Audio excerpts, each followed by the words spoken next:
ദാനം ചെയ്യുന്നവൻ സമ്പന്നനാകും, ദാഹജലം കൊടുക്കുന്നവന് ദാഹജലം കിട്ടും. അപ്പം ഒരു വളരെ നല്ല വചനമാണ്. കാരണം നമ്മൾ ഒരിക്കലും പുറകോട്ട് നിൽക്കരുതാത്തൊരു കാര്യമാണ് ദാനം ചെയ്യുക, അല്ലെങ്കിൽ മറ്റുള്ളവരെ സഹായിക്കുക. ഒരു കൊച്ചു കാര്യത്തിലാണെങ്കിൽ പോലും ഒത്തിരി പൈസ കൊണ്ട് നമുക്ക് പലപ്പോഴും മറ്റുള്ളവരെ സഹായിക്കാൻ പറ്റിയെന്നിരിക്കത്തില്ല. പക്ഷെ നമുക്ക് ചെയ്യാൻ പറ്റുന്ന ഒത്തിരി കാര്യങ്ങളുണ്ട്.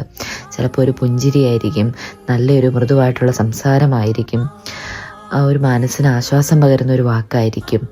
പല വഴിയിലൂടെയും നമുക്ക് മറ്റുള്ളവരെ എന്ത് ചെയ്യാം, സന്തോഷിപ്പിക്കാം, സമാധാനിപ്പിക്കാം, ഒരാശ്വാസമായി മാറാം, സഹായിക്കാം.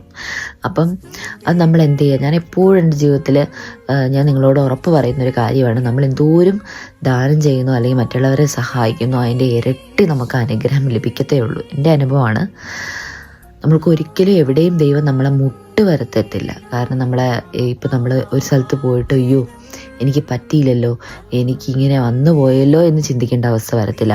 ദൈവം നമുക്ക്, കാരണം നമ്മൾ ഓർക്കും നമ്മൾ സഹായിച്ചവരല്ലായിരിക്കും നമ്മളെ സഹായിക്കാൻ വരുന്നത്.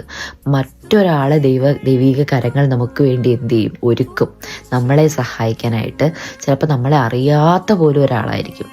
അപ്പം ഈശോ എല്ലാവരെയും അനുഗ്രഹിക്കട്ടെ. ഈ വചനത്തിലൂടെ മാക്സിമം നിങ്ങൾ മറ്റുള്ളവരെ സഹായിക്കുക, ദാനം ചെയ്യുക, ഈശോയുടെ മക്കളായിട്ട് ഈശോയുടെ ആ ഒരു സ്വഭാവം മറ്റുള്ളവർക്ക് കരുതലും താങ്ങും തണലും ഒക്കെ ആയിട്ട് മാറാൻ ശ്രമിക്കുക. അപ്പോൾ ഈശോ ഒത്തിരി അനുഗ്രഹിക്കട്ടെ. അപ്പോൾ കൂട്ടുകാരെ ഇപ്പോൾ പോകുന്നു, പിന്നെ കാണാം. ബായ്.